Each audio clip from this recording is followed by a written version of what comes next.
ঢোক চুলাটারে ওই জায়গায় রাখ।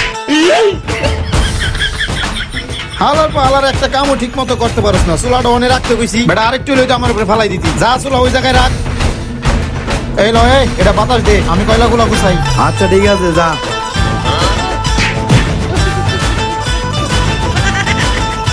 এই হালার পা হালা, তারে বাতাস দিতে কইছে, দেখে বাতাস দিবি না। আরেকটু লইতো উপরে দিয়ে পড়ে যাইতাম। কাম ভালো মতো কর। হালার পা হালার একটা ঠিক মতো কাজ করতে পারে না। এই আসিবে এরা ভিতরে তেল দে বরিসকে তেল দে।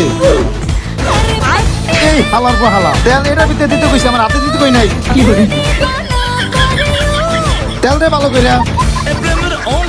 আসি দেখো আতিয়া ওটার ভিতরে সিদ্ধ হইছে নাকি। ভাই ভাই আমার কোনো দোষ নাই, আমার হাতে ছ্যাক লাগছে, এই জন্য আপনার গায়ে লাগছে। ও বেটা তখন থেকে কি শুরু করছিস তুই? খালি পোলাটারে মারতাছস।